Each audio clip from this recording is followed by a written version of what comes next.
Praise the Lord. கர்த்தருடைய பரிசுத்த நாமத்துக்கு மகிமை உண்டாவதாக. உங்கள் அனைவருக்கும் மற்றொரு ஞாயிற்றுக்கிழமையில் யூடியூப் வழியாக செய்தி கொடுக்க தேவன் கொடுத்த ஸ்லாக்கியத்திற்காக நான் கர்த்தரை ஸ்தோத்திரிக்கிறேன். கடந்த வாரம் கொடுக்கப்பட்ட செய்தியினுடைய தொடர்ச்சி இந்த வாரம் கொடுக்கப்படுகிறது. மீகா தீர்க்கதரிசியின் புத்தகம் 7ஆம் அதிகாரம் 8ஆம் வசனம். மீகா 7:8. என் சத்துருவே, எனக்கு விரோதமாக சந்தோஷப்படாதே. நான் விழுந்தாலும் எழுந்திருப்பேன். நான் இருளிலே உட்கார்ந்தால் கர்த்தர் எனக்கு வெளிச்சமாயிருப்பார். இந்த சத்துரு என்று சொல்லும் பொழுது பிசாசின் கிரியைகளை நாம் குறிக்கிறோம். அதோடு மாத்திரமல்ல, இந்த சத்துரு என்பது பிசாசின் சுபாவங்களை உடைய மனிதர்களையும் அது குறிக்கிறது. பொறாமை, எரிச்சல், வன்கண்கள், இவை எல்லாவற்றையும், கோபம், எல்லாமே உடைய சுபாவம் உள்ள மனிதர்களையும் அது சத்துருவாக அது குறிக்கிறது. எனக்கு அருமையான தேவனுடைய பிள்ளை, ஆகவே என் சத்துருவே என்று சொல்வது மனிதனை பார்த்தும் சொல்லுகிறான், பிசாசை பார்த்தும் சொல்லுகிறான். எனக்கு விரோதமாய் நீ சந்தோஷப்படாத, நான் விழுந்துட்டேன், அதனால் நீ சந்தோஷப்படாத. நான் இருளில் உட்கார்ந்தால் கர்த்தர் எனக்கு வெளிச்சமாயிருப்பார். அதை முதல்ல நினச்சிக்க.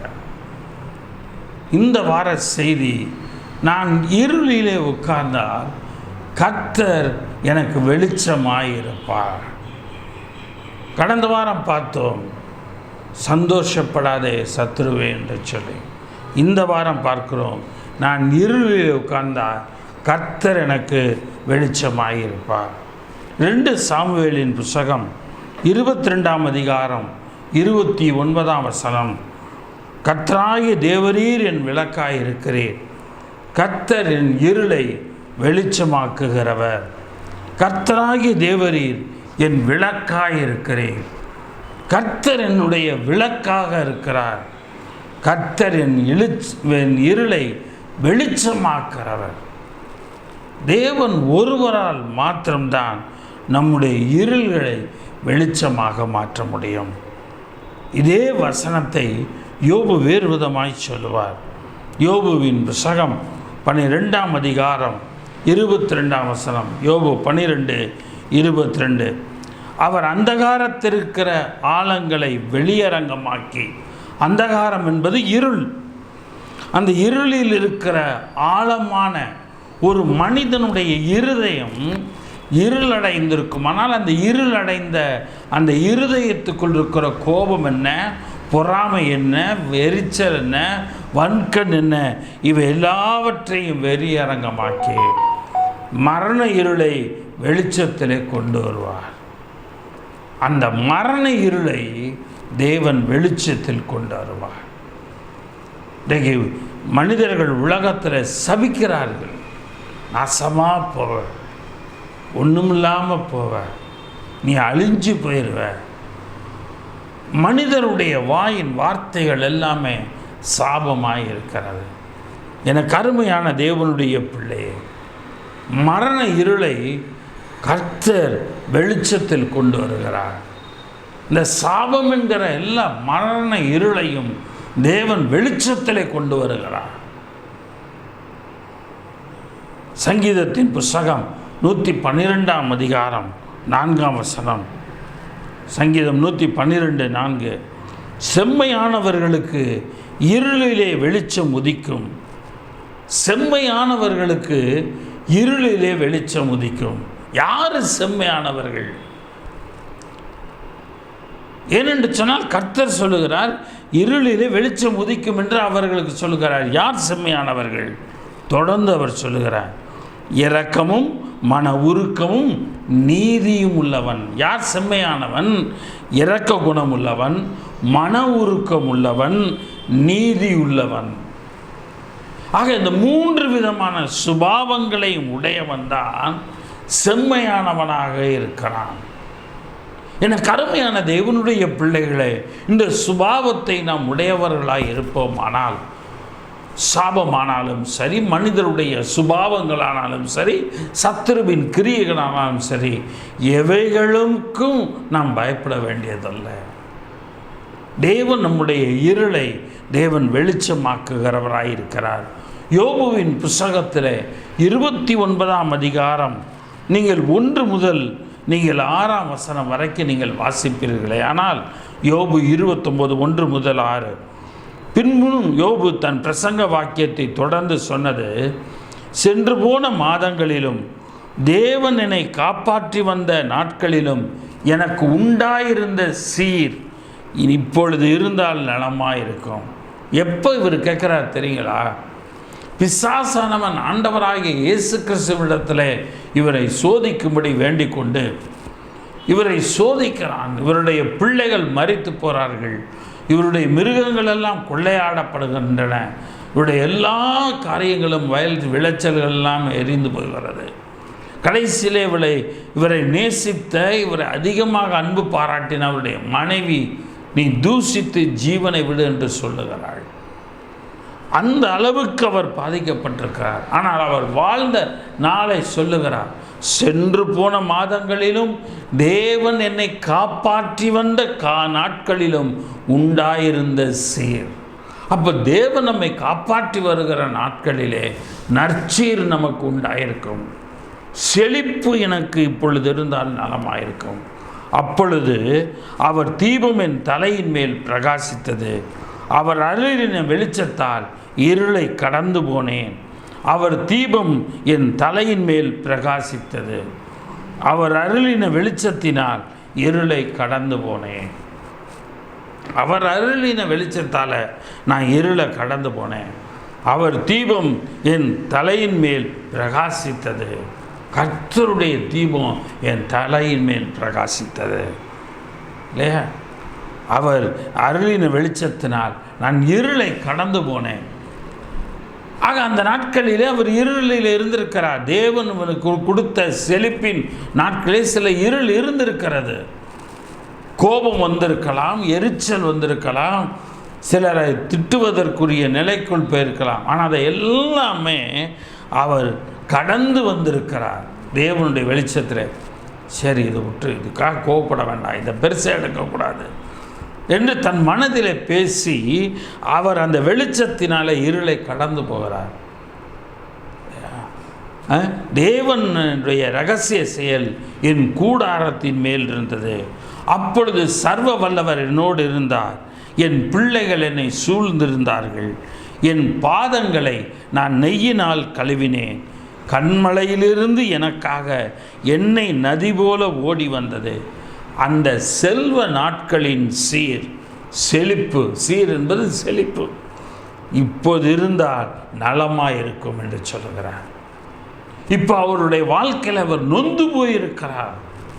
எல்லாவற்றையும் இழந்து உடம்பு சரீரத்தில் முழுவதும் பருக்களாலும் ஓடனால் சுரண்டி கொண்டு இவர் அங்கே உட்கார்ந்திருக்கிறார். மன வேதனையோடு அவர் உட்கார்ந்திருக்கிறார். மன தவிப்போடு சஞ்சலத்தோடு அவர் உட்கார்ந்திருக்கிறார். தேவன் அவருக்கு முன்னாடி மிக பெரிதான ஆசீர்வாதமாக இருந்தார். ஆனால் இப்போ இப்படி இருக்கிறார். அது இந்த நிலையில் அவர் சொல்கிறாரு, முந்தின நாட்களின் செழிப்பு இப்பொழுது எனக்கு இருந்தால் நல்லா இருக்கும். ஆனால் இப்போவும் நான் கர்த்தருக்கு விரோதமாக நான் முறுமுறுக்க மாட்டேன். இப்போயும் நான் யாரையும் நான் குறை சொல்ல மாட்டேன். அவருடைய மனைவி சொல்லுகிறார், நீ தேவனை தூஷித்து ஜீவனை விடு என்று சொல்லும்போது சொல்வார், இது பைத்தியக்காரி பேசுவது போல பேசுகிறார். தேவனிடத்திலிருந்து நன்மையை பெற்ற நான் தீமையை பெற வேணாமா? தேவன் தீமையை அனுமதிப்பதில்லை. தேவன் தீமையை சிட்சையாக கொடுக்கிறார். அதற்கு ஒரு சிறப்பு, ஒரு செழிப்பை, சிறப்பு ஒரு பரிசை தேவன் தருகிறார். தகப்பன் சிட்சியாத புத்திரன் உண்டோ என்று வேதவசனம் சொல்லுகிறது. ஆக தகப்பன் தன் பிள்ளையை சிட்சிக்கிறது போல கர்த்தர் நம்மை சிட்சிக்கிறார். நாம் கர்த்தருடைய சமூகத்திலே நாம் எப்படி இருக்கிறோம்? எனக்கு அருமையான தேவனுடைய பிள்ளைகளே, ஏசாயா தீர்க்கதரிசியின் புத்தகம் 8ஆம் அதிகாரம் 20ஆம் வசனம், ஏசாயா 8:20, வேதத்தையும் சாட்சி ஆகமத்தையும் கவனிக்க வேண்டும். இந்த வார்த்தையின்படி சொல்லாவிட்டால் அவர்களுக்கு விடியற் காலத்து வெளிச்சம் இல்லை. யாருக்குங்க? வேதத்தையும் சாட்சி ஆகமத்தையும் வேதாகமத்தையும் நாம் கவனிக்க வேண்டும்.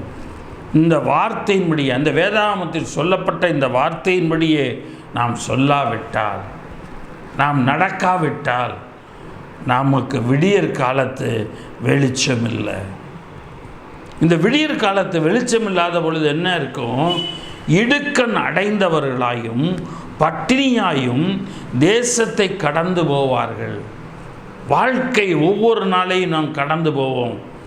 அவர்கள் பட்டினியாக இருக்கும்போது மூர்க்க வெறி கொண்டு தங்கள் ராஜாவையும் தங்கள் தேவனையும் தூஷிப்பார்கள். தங்கள் ராஜாவையும் தங்கள் தேவனையும் தூஷிப்பார்கள். அவர்கள் அண்ணாந்து பார்ப்பார்கள், பூமியையும் நோக்கி பார்ப்பார்கள். ஆனாலும் இதோ இக்கட்டும் அந்தகாரமும் இருக்கும். இடுக்கத்தால் இருளடைந்து அந்தகாரத்தில் தள்ளுண்டு அலைவார்கள். எனக்கு அருமையான தேவனுடைய பிள்ளைகளே, கர்த்தரை விட்டு விலகுகிற மூர்க்க வெறி கொண்டவர்கள் தங்களுடைய தேவனையும் ராஜாவையும் தூஷிப்பார்கள். அவங்க அண்ணாந்து பார்ப்பாங்க, பூமியை நோக்கி பார்ப்பாங்க. ஆனாலும் இக்கட்டும் அந்தகாரம் என்பது இருளும் இருக்கும். இடுக்கத்தால் இருளடைந்து, அவங்களுக்கு வருகிற கஷ்டத்தால் இருளடைந்து அந்தகாரத்தில் தள்ளுண்டு அலைவார்கள். யார்? கர்த்தருடைய வேதத்தை, அவருடைய வேதத்தில் சொல்லப்பட்ட வார்த்தையின்படி சொல்லாதவர்கள், விடியற்கால வெளுப்பை காணாதவர்கள், இவங்க வாழ்க்கையில் இது நடக்கும்.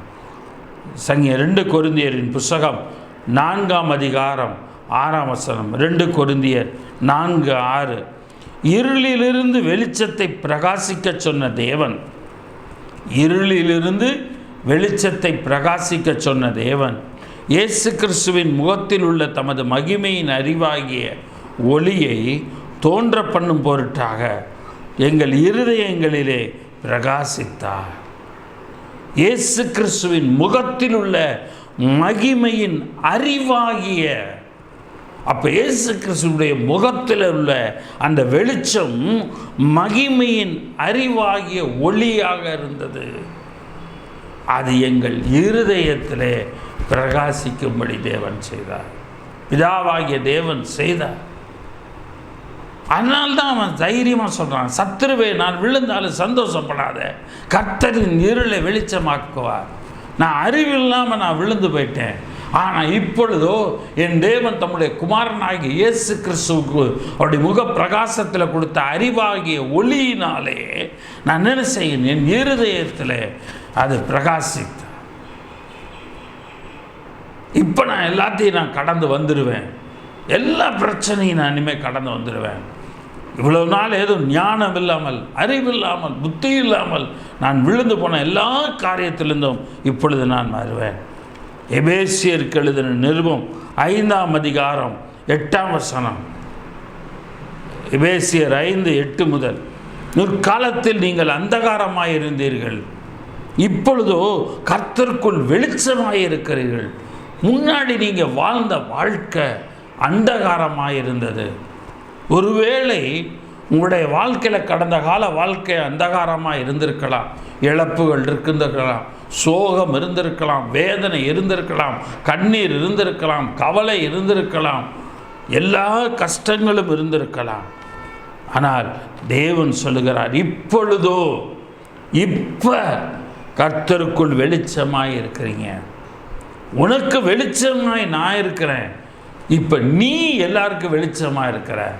எனக்கு அருமையான தேவனுடைய பிள்ளை, நான் இருளிலே உட்கார்ந்தால் கர்த்தர் எனக்கு வெளிச்சமாக இருப்பார்.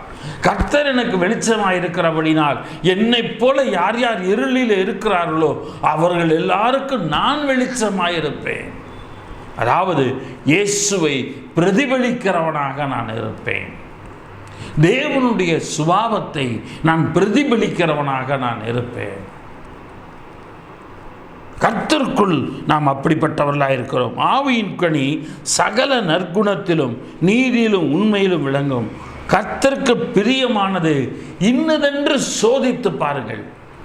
கர்த்தருக்கு பிரியமானது இன்னதென்று சோதித்து பாருங்கள். கனியற்ற அந்தகார கிரியைகளுக்கு உடன்படாமல் அவைகளை கடிந்து கொள்ளுங்க. கனி இல்லாத ஒரு அந்தகார கிரியைக்கு நீங்கள் உங்களை ஒப்பு கொடுக்காதீங்க. அவைகளெல்லாம் கடிந்து கொள்ளப்பட்டு வெளிச்சத்தினால் வெளியரங்கமாகவும், அவைகளெல்லாம் கடிந்து கொள்ளப்பட்டு இல்லையா? எந்த அதிகாரம்? எபேசியர் 5:8 பார்க்குறோம். 13 வசனம். அவைகளெல்லாம் கடிந்து கொள்ளப்பட்டு வெளிச்சத்தினால் வெளியரங்கமாகும். வெளியரங்கமாகிறதெல்லாம் வெளிச்சமாயிருக்கிறது. எல்லாத்தையும் தேவன் வெளியரங்கமாக்குவார். வெளியரங்கமாக்குகிற எல்லாம் வெளிச்சமாயிருக்கிறது. கர்த்தருக்கே மகிமை உண்டாகட்டும். எனக்கு அருமையான தேவனுடைய பிள்ளையே, நான் இருளில் உட்கார்ந்தார் கர்த்தர் என்னை வெளிச்சமாக இருப்பார். அவர் எனக்கு வெளிச்சமாக இருப்பதோடு மாத்திரமல்ல, என்னை போல இருளில் விழுகிற எல்லாருக்கும் நான் அவர்களுக்கு வெளிச்சமாக இருக்கும்படி என்னை பிரதிபலிக்க செய்கிறார். ஆண்டவராகிய இயேசு கிறிஸ்துவின் முகத்தில் இருக்கிற அந்த மகிமையின் அறிவாகிய ஒளி என் இருதயத்தில் பிரகாசிக்க செய்கிறார். அந்த அறிவாகிய ஒளியை நான் எல்லாருக்கும் நான் கொடுக்கிறவனாக இருக்கிறேன். ஆக என் வாழ்க்கையில் நான் கஷ்டம் வந்துருச்சு, நான் வேதனையில் இருக்கிறேன், நான் தனிமையில் கஷ்டப்படுறேன், நான் இதெல்லாம் எவ்வளோ வேதனை இருக்க தெரியுமா, எப்படி என் வாழ்க்கை இருக்க போகுதுன்னு எனக்கு தெரியல, நான் எப்படி என் வாழ்க்கையை நான் சந்திக்க போகிறேன், முடிக்க போகிறேன்னு தெரியல, எல்லா நிலையிலும் நான் பாதிக்கப்பட்டிருக்கிறேனே, கவலைப்படாதீங்க. அதுதாங்க இருள். அதுதான் இருள். அந்த இருளை தேவன் வெளிச்சமாக்குகிறார், வெளிச்சத்திலே கொண்டு வருகிறார். இங்கே பார் மகனே, இது ஒன்றுமில்லை, இந்த பிரச்சனைக்கு இதை செய்தால் தீர்வாகும். அதனால தான் மகிமையின் அறிவாகிய ஒளி, இயேசு கிறிஸ்துவின் மேல் பிரகாசித்த மகிமையின் அறிவாகிய ஒளி, அதை நமக்குள் பிரகாசிக்க பண்ணுறாரு. அப்போ அதில் பார்க்குறோம், ஓ இந்த தப்பு பண்ணிட்டோமோ, இந்த தப்பு பண்ணனால தான் இந்த இருளுக்குள்ளே இருந்திருக்கிறோம், இந்த தப்புலேருந்து நம்ம வெளியே வந்துட்டால் இது சரியாகிடும், இதை சரி பண்ணிட்டோம்னு சொன்னோம்னா நம்மளோட வாழ்க்கையில் எல்லாமே நமக்கு சரியாகிடும். ஸோ நாம் தங்கிய தீர்மானங்களை நாம் எடுக்கலாம். எனக்கு அருமையான தேவனுடைய பிள்ளைகளை, 3 விதமான இருளை கர்த்தர் வெளிச்சமாக்குகிறார். 3 விதமான இருளை கர்த்தர் வெளிச்சமாக்குகிறார். முதலாவது, பாவம் என்னும் இருள் நீங்க கர்த்தர் எனக்கு வெளிச்சமாயிருப்பார். பாவம் என்னும் இருள் நீங்க கர்த்தர் எனக்கு வெளிச்சமாயிருப்பார். மீகா தீர்க்கதரிசியின் புஸ்தகம் 7ஆம் அதிகாரம் 9ஆம் வசனம். மீகா 7:9. நான் கர்த்தருக்கு விரோதமாய் பாவம் செய்தேன், அவர் எனக்காக வழக்காடி என் நியாயத்தை விசாரிக்க மட்டும் அவருடைய கோபத்தை நான் சுமப்பேன். கர்த்தருடைய கோபத்தை நான் சுமப்பேன். அவர் என்னை வெளிச்சத்திலே கொண்டு வருவார். அவருடைய நீதியை நான் பார்ப்பேன். அவர் என்னை வெளிச்சத்தில் கொண்டாடுவார். அவர் கோபப்படுறவர்களும் அவர் நான் சுமந்துட்டுருப்பேன். நிச்சயமாக அவர் எனக்கு வெளிச்சத்தை கொண்டாடுவார். என் பாவங்களை எல்லாம் அவர் தாம்பர சமர்ப்பாய் இருந்தாலும் அவைகளை பஞ்சை போல வெண்மையாக்குகிற தேவன் என் பாவங்களை நீக்கி என்னை சுத்திகரிக்கிறவராய் இருக்கிறார். எனக்கு அருமையான தேவனுடைய பிள்ளைகளே, 2 சாமுவேலின் புஸ்தகம் 24ஆம் அதிகாரம் 1ஆம் வசனம். 2 சாமுவேல் 24:1. கர்த்தருடைய கோபம் திரும்ப இஸ்ரவேலின் மேல் மூண்டது. இஸ்ரவேல் யூதா என்பவருடைய இலக்கம் பார் என்று அவர்களுக்கு விரோதமாய் சொல்லுகிறதற்கு தாவீது ஏவப்பட்டான். தாவீது பிசாசினால் ஏவப்படுகிறான். கர்த்தருக்கு விரோதமாய் ஒரு காரியம் செய்யும்படி தேவன் சொல்லுகிறார், உன்னை நான் விருத்தி அடைய செய்வேன் என்று சொல்லி. ஒரு மனிதன் தேவன் சொன்ன வார்த்தைக்கு பிற்பாடு அந்த நான் விருத்தி அடைந்திருக்கிறேனா இல்லையா என்று ஒருவன் சோதித்து பார்ப்பது போல அது செய்யக்கூடாது. இங்கே தாவீது அதை தான் சொல்லுவான், யூதா இஸ்ரவேல் எல்லாரும் இலக்கம் பாருங்க அப்படின்வார். எவ்வளோ பேர் தடுப்பாங்க, வேண்டாம் அதை செய்ய வேண்டாம், அதை செஞ்சோம்னா அது நமக்கு பெரிய பாவமாக மாறும் என்று சொல்லி அவன் சொல்லுவார்கள். ஆனால் அவன் கேட்க மாட்டான், இதை செய்தே தீரணும், எண்ணியே பார்த்து தீரணும்வான். எண்ணி முடித்தோன்னே கர்த்தர் தம்முடைய தீர்க்கதரிசி அனுப்புவார். அவன் இடத்துல வந்து சொல்லுவான், உனக்கு என்ன தண்டனை வேணும், என்ன தண்டனை வேணும்? 3 நாள் கொடிய வாத வேதனையா, அல்லது 3 வருஷம் யுத்தமாக மறுபடியும் உன் வாழ்க்கையில் நீ ஓடிக்கிட்டே இருக்கக்கூடிய உன் வாழ்க்கையா? அப்போ அவன் சொல்லுவான், 14ஆம் வசனம், அப்பொழுது தாவீது காத்தை நோக்கி, நான் கொடிய இடுக்கணில் அகப்பட்டிருக்கிறேன், இப்பொழுது நாம் கர்த்தருடைய கையில் விழுவோமாக, அவருடைய இரக்கங்கள் மகா பெரியது, மனுஷர் கையில் விழாதிருப்பேனாக. நம்மளுடைய வாழ்க்கையில் நம்ம பிரச்சனைகள் நம்ம அறியாமல் நம்மளை தெரியாமல் நம்ம செய்கிற சில காரியங்கள் நம்முடைய வாழ்க்கையில் அது நமக்கு பிரச்சனையாக மாறுது. அது மாறணுன்னு என்ன பண்ணுறோம், ஒன்றும் தூரத்தை கர்த்தரை விட்டு தூரத்தை தான் போகிறோம ஒழிய கர்த்தரை நெருங்கி செல்வதில்லை. இங்கே சொல்கிறான், நான் கொடிய இடுக்கணில் அகப்பட்டிருக்கிறேன், நான் கர்த்தருடைய கையில் விழுவேனாக, மனுஷருடைய கையில் விழாதிருப்பேனாக. நான் மனுஷருடைய கையில் விழ மாட்டேன், மனுஷன்ட்ட போய் எனக்குரிய காரியங்களுக்காக நான் நிற்க மாட்டேன், கர்த்தருடைய கரத்தில் விழுவேன். அவன் பாவம் செய்துட்டான், செய்யக்கூடாது. கர்த்தர் ஆசீர்வதிப்பேன் என்று சொன்னால் ஆசீர்வதிப்பார், அவன் செய்யக்கூடாது. ஆபிரகாமை ஆண்டவர் சோதிப்பார். அவனுக்கு ஒரு பிள்ளை ஈசாக்கை கொடுத்துருப்பார். அவனுக்கு பிறந்த மற்ற மறுமனையாட்டில் பிறந்த எல்லா பிள்ளைகளும் அனுப்பிவிட சொல்லிடுவார், எல்லாரையும் அனுப்பிச்சி விட்டுருவார். ஆபிரகாம் ஈசாக்கு மட்டும் கையில் இருக்கிறான். கர்த்தர் இப்போ ஆபிரகாமை சோதிக்கிறார். என்ன சோதிக்கிறாரு? ஆபிரகாமே, நீ உன் பிரியமான உன் மகனை, உன் நேசகுமாரனை நீ என்னிடத்துல எனக்கு கொண்டு வந்து நான் காட்டுற மலையில் வச்சு பலியிடு என்று சொல்வார். நீ பலியிடு என்று சொல்வார். வேறு ஒன்றும் சொல்ல மாட்டார் ஆபிரகாம். சரி ஆண்டவரே. தன்னுடைய பயணத்தை விடிய காலத்தில் புறப்படுறார். கர்த்தர் காட்டுற அந்த மலைக்கு போகிறார். மலை அடிவாரத்தில் வேலைக்காரங்களெல்லாம் நிறுத்தி வைக்கிறார். நானும் என் மகனும் போய் பலி செலுத்தி திரும்பி வருவோம் என்று சொல்லுகிறார். வேலைக்காரர்கள் யாரையும் வரவிடலை. ஏன் வந்தாங்க? தடுக்க செய்வாங்க. அதனால் வேலைக்காரங்களை வரவிடலை. அறிவாகிய ஒளி வேலைக்காரனை மலை அடிவாரத்தில் நிற்க வைத்தது. ஆபிரகாம் இடத்துல இருந்த அறிவாகிய ஒளி, அவர் இருதயத்தில் இருந்த அறிவாகிய ஒளி. ஈசாக்கை கூட்டிகிட்டு போகிறாரு. ஈசாக்கு கேட்குறாரு, பா நெருப்பு இருக்குது, கத்தி இருக்குது, எல்லாம் இருக்குது, எங்கப்பா பலி செலுத்தக்கூடிய பலியை காணோம். அப்போ ஆபிரகாம் சொல்வார், கர்த்தர் அதை பார்த்து கொள்வார், கர்த்தர் அதை பார்த்து கொள்வார்.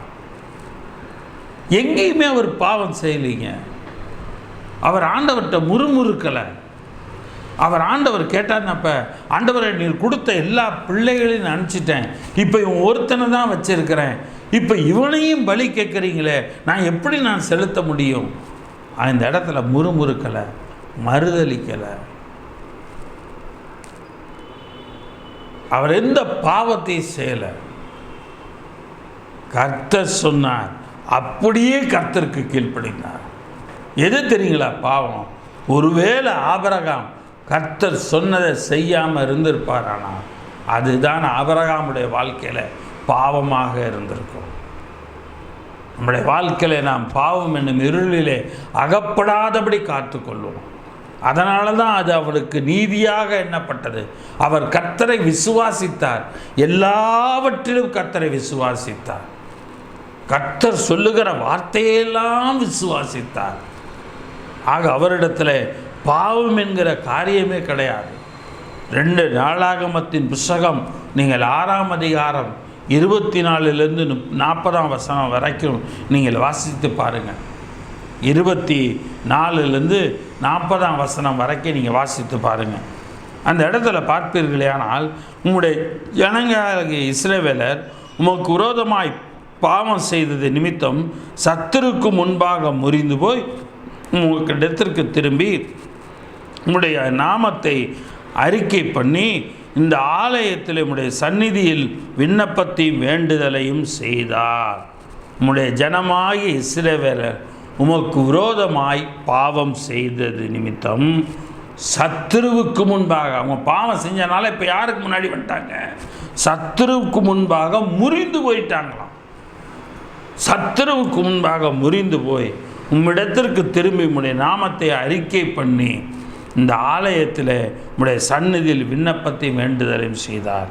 பரலோகத்தில் இருக்கிற தேவரீர் கேட்டு உம்முடைய ஜனமாகிய இஸ்ரவேலின் பாவத்தை மன்னித்து அவர்களுக்கும் அவர்கள் பிதாக்களுக்கும் நீர் கொடுத்த தேசத்துக்கு அவர்களை திரும்பி வர பண்ணுவீராங்க. அவங்களுக்கு கொடுத்த வாக்குத்தத்தத்தை நீர் நினைவு கூர்ந்து கர்த்தாவே, அவங்க பாவங்களையெல்லாம் நீர் மன்னியும் ஆண்டவரே. சாலமோனுடைய ஜெபம் அங்கே இருந்தது. தேவாலயத்துக்கு போனுங்க, தேவாலயத்தில் போய் கர்த்தருடைய ஆராதனைகளை போய் பங்கு பெறணும்.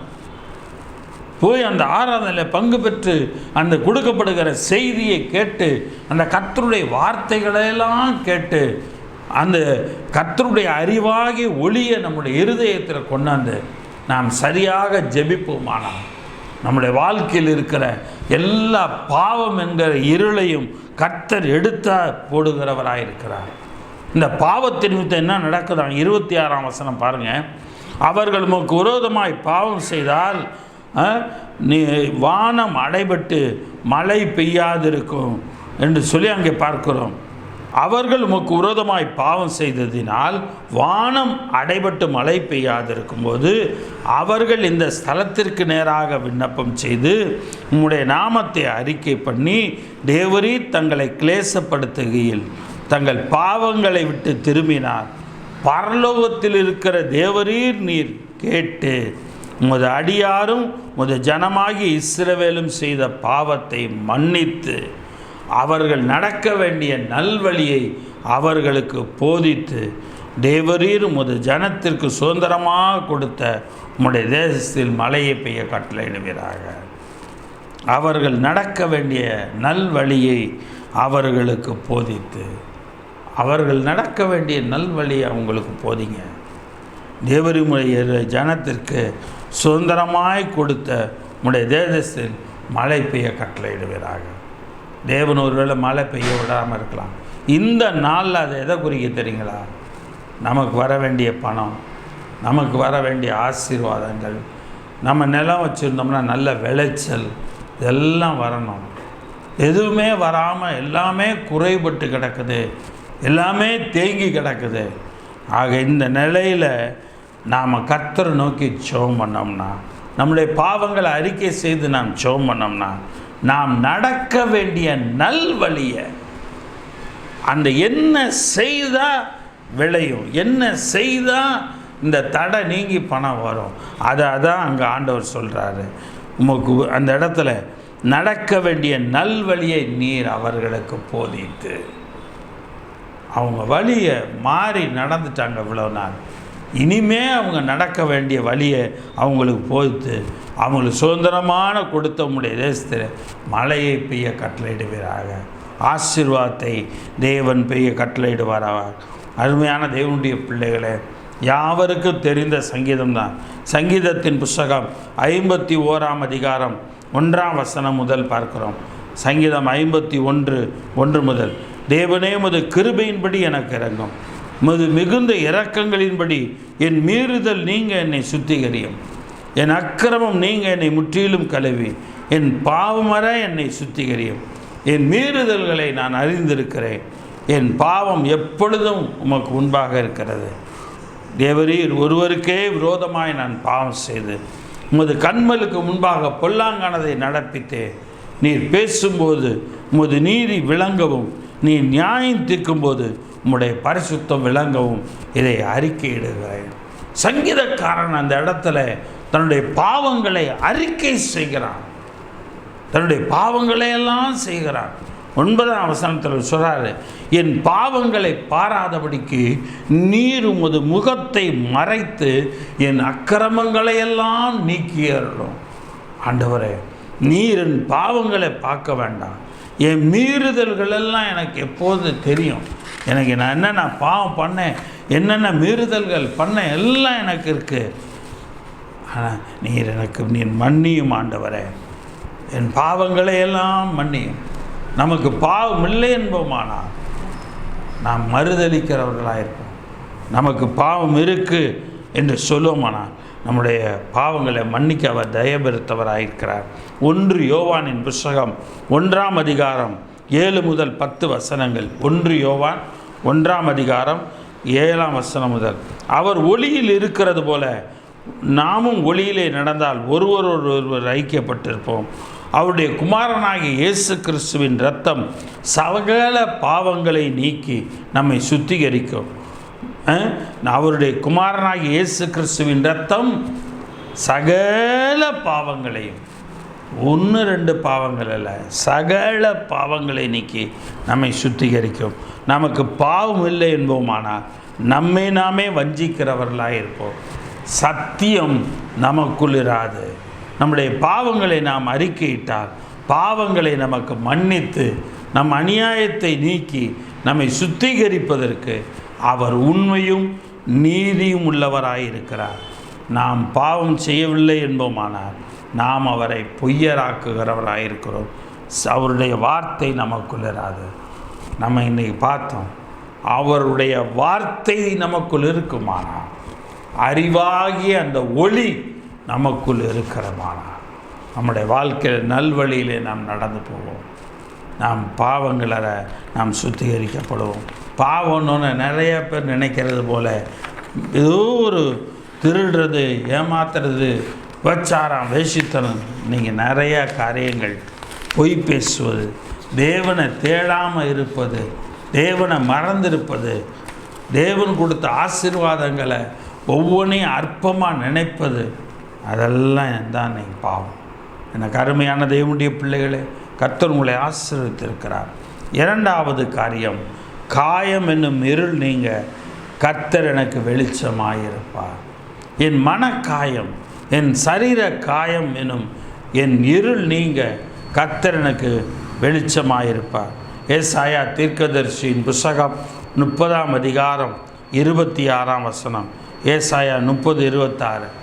கர்த்தர் தமது ஜனத்தின் முறிவை கட்டி அதன் அடிக்காயத்தை குணமாக்கும் நாளிலே, கர்த்தர் தமது ஜனத்தின் முறிவை கட்டி அதன் அடிக்காயத்தை குணமாக்கும் நாளிலே சந்திரனுடைய வெளிச்சம் சூரியனுடைய வெளிச்சத்தைப் போலவும், சூரியனுடைய வெளிச்சம் ஏலத்தனையான பகலின் வெளிச்சத்தைப் போலவும் இருக்கும். கர்த்தர் தம்முடைய ஜனத்தினுடைய முறிவை கட்டி, அவங்களுடைய வேதனை, வலி, அவங்க காயங்களை கட்டி அடிக்காயத்தை குணப்படுத்துகிறார். மேம்போக்கான காயங்கள் அல்ல, அவருடைய அடிக்காயத்தை தேவன் அந்த குணமாக்குகிறவராக இருக்கிறார். உபாகமத்தின் புஸ்தகம் 21ஆம் அதிகாரம் 5ஆம் வசனம். உபாகமம் 21:5. உன் தேவனாகிய கர்த்தர் தமக்கு ஆராதனை செய்யவும் கர்த்தருடைய நாமத்திலே ஆசீர்வதிக்கவும் லேவியின் குமாரராகிய ஆசாரியரை தெரிந்து கொண்டபடியால் அவர்களிலும் அத்தருணத்தில் வந்திருக்க வேண்டும். அவர்கள் வாக்கின்படி சகல வழக்கும் சகல காய சேதமும் தீர்க்கப்பட வேண்டும். கர்த்தர் தம்முடைய ஊழியக்காரன் மூலமாக நீங்கள் தேவ சபைக்கு போகும் பொழுது, கர்த்தருடைய சபையிலே நீங்கள் அந்த இடத்துல கர்த்தருக்கு முன்பாக நீங்கள் இருக்கும் பொழுது, தம்முடைய ஊழியக்காரனுடைய ஜெபத்தின் மூலமாக எல்லா காய சேதமும் தீர்க்கப்படும்படி தேவன் செய்கிறார். எல்லா காய சேதத்தையும் தீர்க்கப்படும்படி தேவன் செய்கிறவராயிருக்கிறார். எரேமியா தீர்க்கதரிசியின் புஸ்தகம் 6ஆம் அதிகாரம் 14ஆம் வசனம். எரேமியா 6:14. சமாதானம் இல்லாமல் இருந்தும் சமாதானம் சமாதானம் என்று சொல்லி என் ஜனத்தின் காயங்களை மேற்பூச்சாய் குணமாக்குகிறார்கள். அவனுக்கு சமாதானமே இல்லை. கண்டிப்பாக உங்களுக்கு சமாதானம் கிடச்சிச்சு, கவலையே படாதீங்க, உங்களுக்கு எல்லாம் நல்லாயிருச்சு, உங்களுக்கு எல்லாம் சுகமாயிருச்சு என்று மேற்பூச்சாய் குணமாக்குகிறார்கள். உள்ள என்ன வேதனை இருக்குது, உள்ளுக்குள்ளே என்ன மன கஷ்டத்தில் இருக்கிறாங்க, அவங்களுடைய அடி காயம் மேலாக உள்ள சீல் எடுக்கிறது இல்லைங்க, அந்த சீலோட அடி பாகத்தை பிதுக்கி எடுப்பாங்க. என்னுடைய தகப்பனார் ஒரு மருத்துவராக இருப்பார். அவர் எங்களுக்கு காயம் புண்ணு வரும் பொழுது அந்த ஸ்பிரிட்டை எடுத்து வச்சு துடைக்கும் பொழுது எரியும். அந்த எரியிற நிலையில் மேலே உள்ள அந்த சீலெல்லாம் துடைக்கிறது. இதை தான் சீல் எடுத்துட்டாரே, இன்னும் ஏண்டா துடைக்கிறான்னு பார்த்தா அதை பிதுக்கி அதை நல்லா அழுத்தி உள்ளே வச்சு பஞ்சை வச்சு உள்ளேருந்து எடுப்பார். பார்த்தா அதில் அவ்வளோ பெரிய அளவுக்கு இந்த சீல் கட்டி இருக்கும், அடி கட்டி. அதுக்கப்புறம் தான் ரத்தம் வரும். அந்த கட்டி எடுத்தோன்னே இந்த ரத்தம் வர வரைக்கும் துடைப்பார். எனக்கு அருமையான தேவனுடைய பிள்ளைகளை, நம்முடைய அடி காயங்கள் ஆற வேண்டும், நல்ல இரத்தம் சுரக்க வேண்டும். அடிக்காயத்தை தேவன் குணமாக்குகிறவராயிருக்கிறார். மனுஷன் மேற்பூச்சாக தான் உனக்கு சமாதானம் சமாதானம் என்று சொல்வார்கள், ஆனால் கர்த்தரோ குணப்படுத்துகிறவர். அதை தான் எரேமியா 30ஆம் அதிகாரம் 12-13 சொல்லுகிறார். எரேமியா 30:12-13 கர்த்தர் சொல்லுகிறது என்னவென்றால், உன் புண் ஆறாததாயும் உன் காயம் கொடியதாயும் இருக்கிறது. உன் காயங்களை கட்டும்படி உனக்காக ஏற்படுவாரில்லை. உன்னை சொஸ்தப்படுத்தும்படி ஔஷதங்களும் இல்லை, மருந்துகளும் இல்லை, வார்த்தைகளும் இல்லை. எனக்காக காயங்களை கட்டும்படி ஒருத்தனுமே இல்லை. எனக்கு அருமையான தேவனுடைய பிள்ளையே, ஆதலால் நான் தான் உன்னை குணமாக்குவேன்.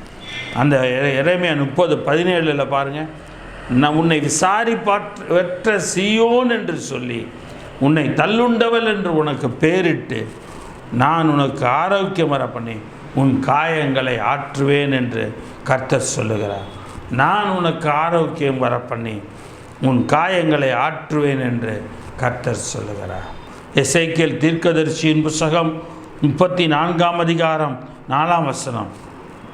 எசேக்கியேல் 34:4 நீங்கள் பலவீனமானவைகளை பலப்படுத்தாமலும் நசல் கொண்டவைகளை குணமாக்காமலும் எலும்பு முறிந்தவைகளை காயங்கட்டாமலும் துரத்துண்டவைகளை திருப்பி கொண்டு வராமலும் காணாமற் போனவைகளை தேடாமலும் போய் பலாத்காரமும் கடூரமாய் நீங்கள் நடந்து கொண்டீர்கள். என் ஆடுகளை நான் மேய்த்து அவைகளை மடக்குவேன் என்று கர்த்தராகிய ஆண்டவர் சொல்லுகிறார். 16ஆவது வசனம் பாருங்கள், நான் காணாமற் போனதை தேடி துரத்துண்டதை திரும்ப கொண்டு வந்து எலும்பு முறிந்ததை காயங்கட்டி நசல் கொண்டதை திடப்படுத்துவேன். நசல் கொண்டது பலவீனப்பட்டிருக்கிறவர்களை தேவன் திடப்படுத்துகிறார். எலும்புகளையெல்லாம், எலும்பின் முறிவுகளை எல்லாம் காயம் கட்டுகிற தேவன் கர்த்தர் செய்கிறவராயிருக்கிறார். எனக்கு அருமையான தேவனுடைய பிள்ளைகளே, ஏசாயா தீர்க்கதரிசியின் புஸ்தகம் 1ஆம் அதிகாரம் 6ஆம் வசனத்தை பார்க்கிறோம். ஏசாயா 1:6 உள்ளங்கால் தொடங்கி உச்சந்தலை மட்டும் அதில் சுகமே இல்லை, அது காயமும் வீக்கமும் நொதிக்கிற ரணமும் உள்ளது. என்னென்னவா, அது காயம் இருக்குது, அது வீக்கமாக இருக்குது, நொதிக்கிற ரணம் உள்ளது. நொதிக்கிற ரணம்னா வலிக்கிற ரணம் உள்ளது. அது சீல் பிதுக்கப்படாமலும் கட்டப்படாமலும் எண்ணெயினால் ஆற்றப்படாமலும் இருக்கிறது. எண்ணெயினால் ஆற்றப்படாமலும், சீல் பிதுக்கப்படலை, அடிக்காயம் கட்டப்படலை, அடிக்காயத்தினுடைய அந்த சீல் பிதுக்கப்படலை, அது நல்ல ஒளிவ எண்ணெயினால் அது ஆற்றப்படாமலும் இருக்கிறது. எனக்கு அருமையான தேவனுடைய பிள்ளைகளே, தேவன் காயத்தை குணப்படுத்துகிறவராயிருக்கிறார். யோபுவின் புஸ்தகம் 5ஆம் அதிகாரம் 17-18 யோபு சொல்லுகிற வார்த்தையை பார்க்கிறோம். யோபு 5:17-18 இதோ தேவன் தண்டிக்கிற மனுஷன் பாக்கியவான், ஆகையா சர்வ வல்லவருடைய சிச்சையை அற்பமாக எண்ணாதிரும். இதோ தேவன் தண்டிக்கிற மனுஷன் பாக்கியம், ஆகையா சர்வ வல்லவருடைய சிச்சையை அற்பமாக எண்ணாதிரும். அவர் காயப்படுத்தி காயங்கட்டுகிறார், அவர் அடிக்கிறார், அவர் கை ஆற்றுகிறது. சில சமயம் நம்மை காயப்படும்படி விடுகிறார், ஆனால் அவரே காயம் கட்டுகிறார். நம்முடைய வாழ்க்கையில் சில சமயம் சில பிரச்சனைகளை சந்திக்க வைக்கிறார், அடிக்கிறார், அவரே நம்மை அணைத்து கொள்ளுகிறார், மறுபடியும் அணைத்து நம்மை எடுத்து கொள்ளுகிறவராயிருக்கிறார். எனக்கு அருமையான தேவனுடைய பிள்ளைகளே, ஆக பாவம் என்னும் இருளிலிருந்து தேவன் நம்மை விடுவிக்கிறவராயிருக்கிறார். கடைசியாக பார்க்கிறோம், துக்கம் என்னும் இருள் நீங்க கர்த்தர் நமக்கு வெளிச்சமாயிருப்பார். ஏசாயா 60ஆம் அதிகாரம் 19-20 ஏசாயா 60ஆம் அதிகாரம் 19-20 இனி சூரியன் உனக்கு பகலிலே வெளிச்சமாயிராமலும் சந்திரன் தன் வெளிச்சத்தால் உனக்கு பிரகாசியாமலும் கர்த்தரே உனக்கு நித்திய வெளிச்சமும் உன் தேவனே உனக்கு மகிமையுமாய் இருப்பார். உன் சூரியன் இனி அஸ்தமிப்பதும் இல்லை, உன் சந்திரன் மறைவதும் இல்லை. உன் சூரியன் இனி அஸ்தமிப்பதும் இல்லை, உன் சந்திரன் மறைவதும் இல்லை.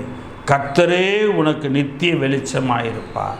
உன் துக்க நாட்கள் முடிந்து போகும். எனக்கு அருமையான தேவனுடைய பிள்ளைகளே, துக்கம் என்னும் இருளை தேவன் அங்கே நிறுத்துகிறவராயிருக்கிறார். இனி உன் சூரியன் இனி அஸ்தமிப்பது இல்லை, உன் சந்திரன் இனி மறைவதும் இல்லை. கர்த்தரே உனக்கு நித்திய வெளிச்சமாயிருப்பார். அந்த இடத்துல பார்க்க கர்த்தரே உனக்கு நித்திய வெளிச்சமாயிருப்பார். உன் துக்க நாட்கள் முடிந்து போகும். நீ படுற கஷ்டம், உன் துக்கம் எல்லாம் முடிந்து போகும் என்று கர்த்தர் சொல்லுகிறார். புலம்பலின் புஸ்தகம் 1ஆம் அதிகாரம் 18ஆம் வசனத்தில் பார்க்கிறோம், கர்த்தர் நீதிபரர், அவருடைய வாக்குக்கு விரோதமாய் நான் எழுப்பினேன். ஜனங்களே, நீங்கள் எல்லோரும் இதை கேட்டு என் துக்கத்தை பாருங்கள். நான் கர்த்தருடைய வார்த்தைக்கு விரோதமாக போனனால தான் என் வாழ்க்கையில் துக்கம் என்று சொல்லி அங்கே புலம்பலிலே எரேமியா புலம்புகிறார்.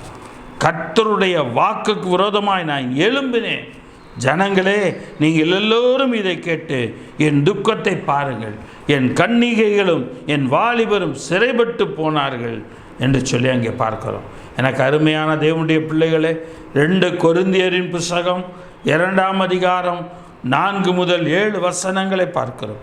அன்றி நீங்கள் துக்கம் படுபடி உங்களை எழுதாமல் உங்கள் மேல் நான் வைத்த அன்பின் மிகுதியை நீங்கள் அறியும்படிக்கு மிகுந்த வியாகுலமும் மன இடுக்கமும் அடைந்தவனாய் அதிக கண்ணீரோடு உங்களுக்கு எழுதினேன்.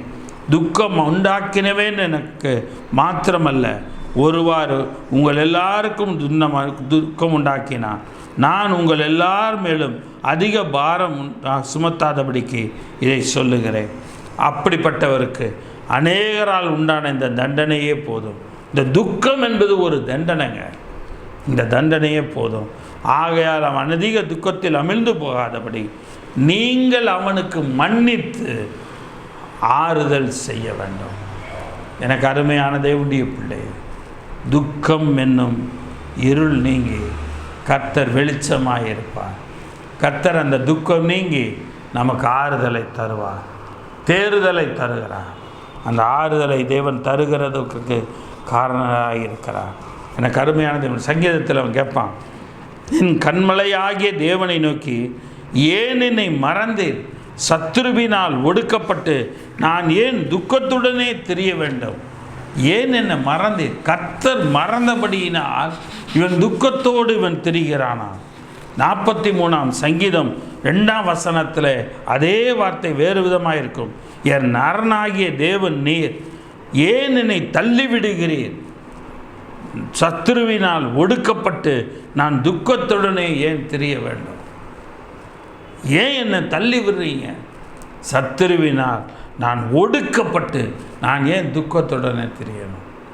ஆக நமக்கு வருகிற துக்கம் எல்லாம் கர்த்தருடைய வார்த்தைக்கு மாறுதலாக நாம் செயல்படும் பொழுது நம்முடைய வாழ்க்கையில் வருகிற துக்கங்கள் எல்லாமே கர்த்தருடைய பிரசன்னத்தை விட்டு விலகும் போது வருகிற துக்கம். ஸோ கர்த்தருக்குள் இருப்போம். இந்த 3 காரியங்களை கர்த்தர் ஆற்றுகிறவராயிருக்கிறார். என் சத்துருவே எனக்கு விரோதமாய் பெருமைப்பாரார். நான் விழுந்தாலும் எழுந்திருப்பேன். என் கர்த்தர் என் இருளை வெளிச்சமாக்குவார். கர்த்தர் பெரிய காரியங்களை செய்வார். கண்களை முடிச்சிருப்போம். பிதாவே, இந்த நல்ல வேலைக்காக நன்றி செலுத்துகிறோம். இந்த அருமையான இந்த கால வேளையில் ஆண்டவரே, இந்த நாளிலும் ஆண்டவரே, இந்த கேட்க போகிற செய்திகளை நீர் ஆசீர்வதித்திருக்கிறதாக ஸ்தோத்திரம். கேட்ட செய்தி மூலமாய் கர்த்தாவே ஸ்தோத்திரம்ப்பா. உங்களுடைய பிள்ளைகளாக எங்களுக்கு நீர் வெளிச்சமாய் இருக்கிற காய் ஸ்தோத்திரம். நீர் எங்களுக்கு வெளிச்சமாய் இருக்கிற காய் ஸ்தோத்திரம்ப்பா. எங்கள் பாவங்களிலே நீர் எங்களுக்கு வெளிச்சமாய் இருக்கிற காய் ஸ்தோத்திரம். எங்கள் காயத்தில் எங்களுக்கு வெளிச்சமாய் இருக்கிற காய் ஸ்தோத்திரம். எங்கள் துக்கத்தில் எங்களுக்கு வெளிச்சமாய் இருக்கிற காய் ஸ்தோத்திரம். எங்களுடைய அடிக்காயத்தை குணமாக்குகிறதற்காய் ஸ்தோத்திரம். ஆண்டவரே, எங்களுடைய அந்தகார பாவங்களையெல்லாம் மன்னிக்கிறதற்காக ஸ்தோத்திரம். நாங்கள் தனிமையிலே வேதனைப்பட்டு துக்கப்பட்டு கண்ணீர் விட்டு சிந்தி அழுபொழுது எங்கள் கண்ணீரின் காரியங்களையெல்லாம் கேட்டு கர்த்தாவே, எங்களை கண்ணீரை துடைக்கிற தேவனாய் நீர் இருக்கிற காய் ஸ்தோத்திரம். தொடர்ந்து நீர் காத்து கொள்ளும், வழி நடத்தும், ஆசீர்வதியும். துதிகன மகிமையெல்லாம் செலுத்தணும். கர்த்தரும் இரட்சகரும் மீட்பருமான இயேசுவின் மூலம் ஜெபிக்கிறோம் ஜீவனுள்ள பிதாவே, ஆமென். என் ஆத்மாவே கர்த்தரை ஸ்தோத்திரி, என் முழுவதுமே பரிசுத்த நாமத்தை ஸ்தோத்திரி. என் ஆத்மாவே கர்த்தரை ஸ்தோத்திரி. கர்த்தர் செய்த சகல உபகாரங்களை மறவாதே, ஆமென். உடைய கர்த்தராகிய இயேசு கிறிஸ்துவினுடைய கிருபை, பிதாவாகிய தேவனுடைய அன்பும் பரிசுத்தாவினை வழி நடத்தணும் நம் அனைவருடன் சதா காலங்களிலும் இந்த நாள் முதல் உங்கள் அனைவரோடும் இருப்பதாக. உங்களுடைய பாவங்கள் மன்னிக்கப்பட்டு, உங்களுடைய அடிக்காயங்கள் குணமாக்கப்பட்டு, உங்கள் துக்கத்தில் நீங்கள் ஆறுதல் அடைந்து சந்தோஷமாக இருப்பீர்களாக. கர்த்தர் உங்களை ஆசீர்வதிப்பார், பெரிய காரியங்களை செய்வார். கர்த்தருக்கே மகிமை உண்டாகட்டும். ஆமென், ஆமென், ஆமென்.